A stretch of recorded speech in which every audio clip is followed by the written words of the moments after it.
contemplate the workings of the inner being. Your eyes are wide open, but are you really seeing? Hey. Hey. This is Cole. This is Ty. You're listening to Mentor in the Mirror, and we're coming to you from Salt Lake City, Utah. Actually, tizzle. technically Spanish Fork, Utah. Tizzle. If we're going to be official. Official. And we landed as soon as the coronavirus did. Yeah, we landed a little after the coronavirus did. Well, I just mean in Utah when the Utah Jazz shut everything down. Yeah, the Utah Jazz shut down the NBA for the season. So what we're going to talk about today is the coronavirus. We've been getting a lot of messages, people wanting us to chime in with our perspective. We know a lot of people value that we do our research, and not only that, Ta's 25 years in emergency medicine in New York City, working through other epidemics, pandemics, traumas, dramas, and all of that jazz. So we are going to give you our 2 cents, and as Ta always says, that and $2.75 will get you on the subway in New York City. So the coronavirus, man, coronaviruses have been around as long as I know. I've been in nursing, definitely before that. And it's a type of virus, and just like influenza is a type of virus. There are multiple strains of it. They mutate, and I'm actually working on something that we're going to put out. Maybe it'll get published on Thrive Global, called a virus manifesto of a New York City nurse, and it's talking about viruses because I'd really like to educate people on viruses and what my knowledge is around viruses and how I've done my best to avoid being infected or not infected, inhabited by viruses in a way that is disruptive to my body. And in the manifesto, I talk about what viruses are, and we really don't know. And as much scientific study has been done on viruses, we don't really know what they are. They are not actually technically alive. They are particles. They're biochemical particles that attach to the way your cells replicate, and they teach your cells how to reproduce more virus particles. So inside the cell, we can replicate all the proteins in our body, and the viruses teach the cells how to replicate themselves. And they proliferate and they overwhelm the body because they utilize all of the body's resources to keep replicating themselves at ridiculous rates. So can you explain the difference between, say, a bacterial versus viral? Right. A bacteria is an organism that is alive, that is made up of proteins, and it has some semblance of an ability to move around, an ability to eat things, utilize the environment, to have a life. It has a life, and they reproduce. And it's kind of like, the way I'd like to compare it is a car. A virus is like a car, right? It serves a purpose. It'll drive you around. It needs resources from the earth. I guess a bacteria would be the same thing, right? It's kind of challenging to describe it. Viruses are like machines, but they're smart machines. They don't require anything other than a host to replicate itself. And so a bacteria, it's an organism. Viruses are not organisms. Got it. Fungi, organism. Candida is an organism. Staph aureus, which is a bacteria, is an organism. Human beings are organisms. Plants are organisms. Viruses are not organisms. They are devices. They're structures. So we've been talking throughout this whole process. Even from when this first kicked off, we were never concerned as far as the virus, or the virus spread for that matter. Right. Now, we live and fortify a lifestyle that not only builds an immune system, but we work actively to not engage with things that break down our immune system. And that's foods, people, environments, stress.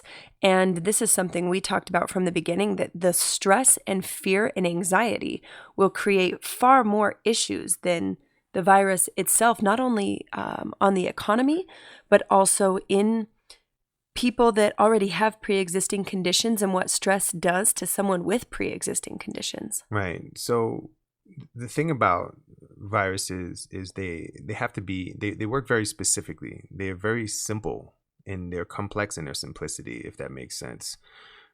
They have to have the proper environment in order to replicate. So certain viruses go for certain cells, certain types of organs, certain types of organisms. There are viruses that just concern themselves with plants, and there are viruses that only concern themselves with bacteria. There are viruses that only concern themselves with dogs. There are viruses that only which is why this virus they've shown does not spread with dogs or cats. Right. So viruses are very particular with how they move. So if the environment is ideal for a virus to proliferate, it will proliferate. And so the immune system, let's back up a little minute for a second. The human immune system develops from the time of conception. The human body starts to create an immune system which protects it from an overgrowth or an overinfestation of things that are detrimental. That includes microorganisms, that includes toxic substances or any substance can be toxic. Water can be toxic if you have too much of it, and you'll drown, right? So your immune system will fight off anything, will take anything out that it can if it recognizes a threat.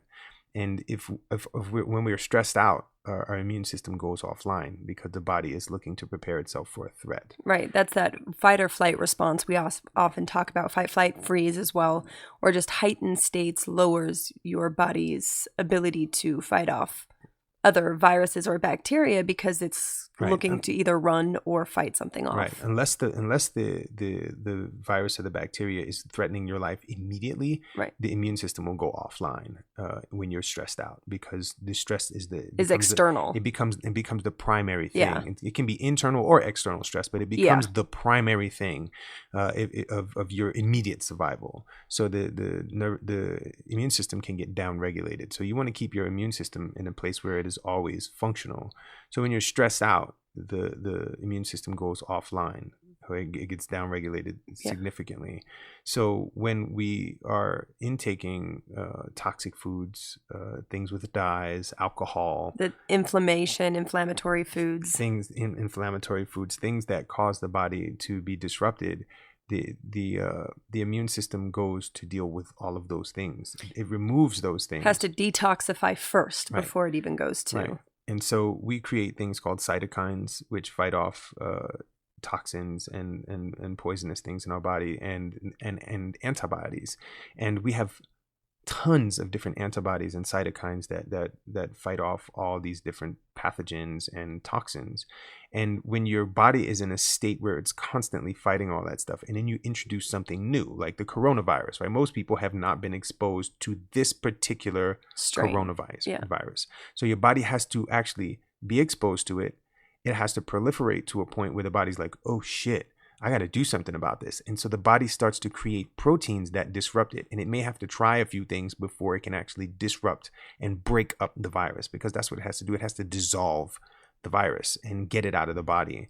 And so while the body's learning that, it's still fighting off all these other things. It's still fighting off all the dyes, right? And the sugar from the candy that you're eating, and all of the things that you may be eating to that you're sensitive, that you may not realize, the metals that are in your body, dairy, gluten, all of these things, plus you're stressed out, right? So your body has to deal with all of this stuff. And so you introduce a new virus, and your body it's basically already being attacked from every angle. Well, yeah, it's being attacked, or it's not just about an attack, it's being put into a state that's not optimal. And the body's job is to have an optimal experience all the time. And if we're putting things in it that deter it from being optimal, the body has to get rid of it. So instead of being attacked, it's more of a standpoint of, if you only had so many troops to protect the borders of a country and people were trying to infiltrate, it doesn't have the resources to go around to protect itself. Right. Yeah, so, and your body's doing all this stuff to get rid of this stuff. So when you introduce the coronavirus, it may take your body a little while to create antibodies for it. And so while you're fighting off whatever crap is going on in your body in the first place, this can cause your body to utilize a tremendous amount of amino acids, which are the precursors for proteins. And so your body is using amino acids to create all of this stuff, and the proteins are using your cells to utilize your amino acids to replicate itself and make more virus particles, which spread throughout the body or wherever, and it wreaks havoc. And this is why we feel exhausted, because our protein stores are being utilized and all of our energy stores are being utilized. So when you look at this virus stuff from a scientific standpoint, when you really start to understand how this is, you can take the initiative to back off from eating crap, to back off from putting toxins in your body, to back off from the sugar, to back off from your beer. All right, well, coronavirus is going on, let me have a few beers. No, this isn't the chance. This isn't the time to go on vacation mode of loading yourself up, because alcohol is also sugar. Right. You know what I mean? Wine, all of that. And so if your body has to do more work, we're still at the tail end of flu season as it is, right? So not even the coronavirus, but just illness in general. And if I was at Walmart the other night, right? And I'm looking around in people's carts, and it's Pop-Tarts and soda and 5-pound junk bags food, of sugar. Mm-hmm. Right. And that's actually going to lower your body's ability to protect itself, to fortify itself. It does. Plus the stress. You know what I mean? And like we've been at my parents' house for the last 2 days. The news has been on non-stop Constantly. in every single room. And you know what? It's crazy how it even gets built in subconsciously. Like this morning I woke up with just my throat a little bit tight. But that's because I have the heat on, right? And we don't use heat like they have here. And so once I gargled salt water and did our morning routine, it was gone. And in just even that moment, it was like, oh, am I getting sick? And I didn't even realize from having that stuff playing in the background, it was still creating stories and fear underlying. Right. Even though I don't believe or it's not that I don't believe in the coronavirus. I do not believe or feel threatened by it for myself personally. And I don't currently in my life interact with people that are immune compromised in this moment. Would that change next week? Sure. Right. But, again, the fear that's being pumped in, people are worried about everyone and everything in this current moment versus where am I in this present moment? What are the current threats, if any? And what am I going to do about it? With that information. That's correct. Right. Yeah. So regardless of whether someone believes it's all hype, makes no difference at this point. It doesn't make any difference. Hype or not, it's here. This is going to continue for a while, and educating yourself around what viruses are, how viruses function, how your immune system functions, what you can do, how to wash your hands. I'm going to do a series of videos on how to wash your hands. As a nurse, I was taught how to wash my hands, and it was a very effective method of washing my hands, and it's very simple, and it's not taught to lay people, which is ridiculous. So I'm going to do a video on how to wash your hands, and you want to, and I'll tell you now, initially, whenever you walk into a space from outside, wash your hands for a minute, a solid minute, and that's warm water, as warm as you can get it without, you don't want to burn your hands. Warm water. Make sure you get suds going on. And the reason you need to get suds going on is because that's how soaps work. Soaps are detergents, and they lower the surface tension of your skin. So you want to wash your hands for a solid minute, and you want to make sure that you get under your fingernails. If you don't get under your fingernails, there can be stuff under your fingernails that you will miss. So make sure you get under your fingernails. And then, when you're in your house, make sure that you, in between your 1 minute hand washes, 20 seconds, and the happy birthday song is the frame of reference for the minimum time you should be washing your hands. Happy birthday to, I'm not going to go through the whole thing, but you know the deal. Everybody in the world just about knows the happy birthday song. So sing it while you wash your hands, and you're giving birth to yourself every day. So celebrate that you're giving birth to a new person without any germs and crap just sticking in your face. So gargle with salt water every day. Swab the inside of your nose out with salt water 3 times a day if you can. Just put it on a cotton swab, Q-tip. The thing about viruses is that they are a threat when they proliferate, and that means when they grow, when they spread, when they multiply, and you want to stop the multiplication. The spread of it is not the issue. It's the proliferation in your body. So when you can stop it from proliferating and provide an environment within your body for your body to be able to knock it out, is really important. So this is, we'll talk more about this. I'm going to do some videos, like I said, and we'll get some links up on the website for this manifesto that I'm doing. Yeah, and if you're looking to build your immune system, diet is first. You can sit and add vitamin C and all this stuff, and to be perfectly honest, it's like if you're not taking a proactive approach to what you're putting in your body to lower the state of inflammation so that your body is equipped to fight things off, you can load yourself up with all the minerals and salts and vitamins that you want. You're still kind of like shooting yourself in the foot, you know what I mean? So you don't have to go spend a ton of money on supplements if you're going to. We had Barton on the show a couple weeks ago from Upgraded Formulas. Get on that zinc, get on that magnesium. That's what we take daily is magnesium, zinc, Himalayan pink salt, gargling with salt water, like Ta said, swabbing out your nose, because that's what your nose hairs are for, is to gather some of the virus and bacteria before it goes into your body. Swab it out. Swab it out. Blow it out. Swab it out. Just go swish. So another thing just to keep in mind is that at least 75% of your immune system resides in your gut. If your gut biome, if your bacteria and the viruses, there are plenty of viruses that reside. They're not really alive. They reside and they replicate inside the gut. So there are things about viruses that are positive. So let's not put the evil whammy on viruses or bacteria for that matter. There are plenty of studies going into the idea that there are viruses that are beneficial to humankind. And so understanding that your gut biome is very important, making sure that you're eating things that are prebiotic and probiotic that fortify the gut bacteria so that your immune system is strong is really important. Drinking alcohol kills everything inside of your gut. So please, no alcohol, y'all.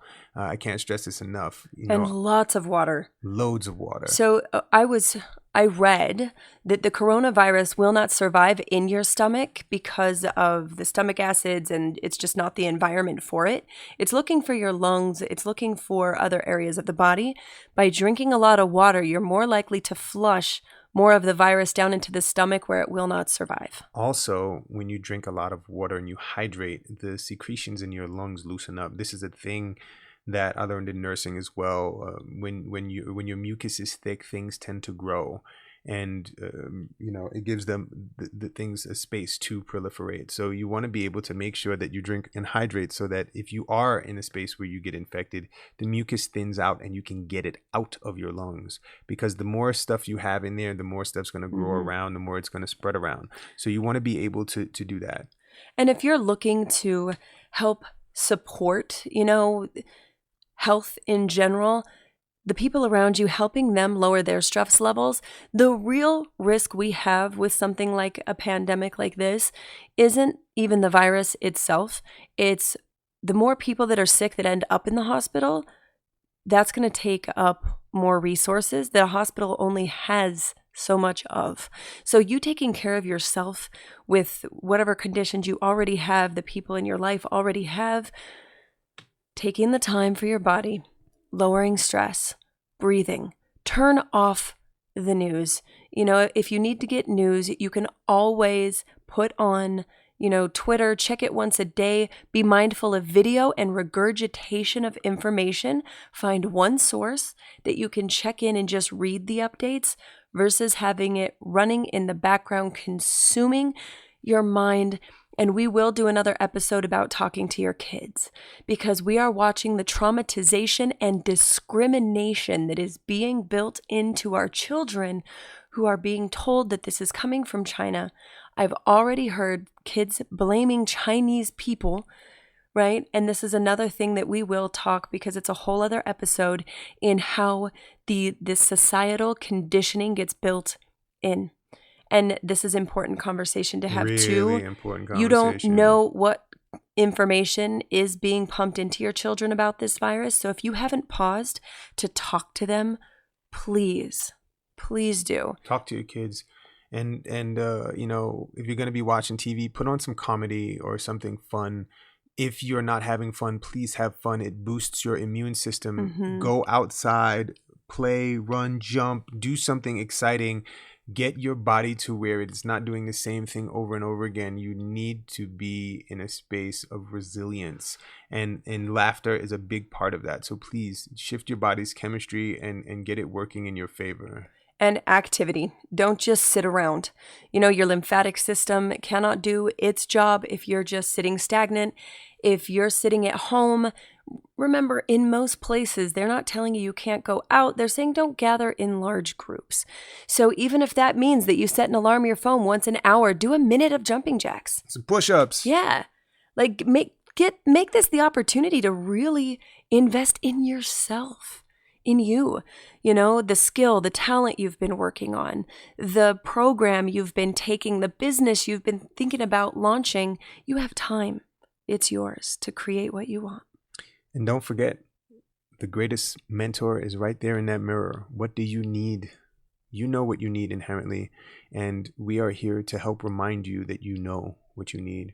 So if we can be of any assistance, hit us up. You know where we at. On Facebook, on Instagram at Tahkole, Tahkole. If you did love this, and we know you did, rate, review, subscribe, share with a friend. And as always, we love you so much. So very much. We'll put the link also to the supplements we use for upgraded formulas in the show notes. And as always, be free.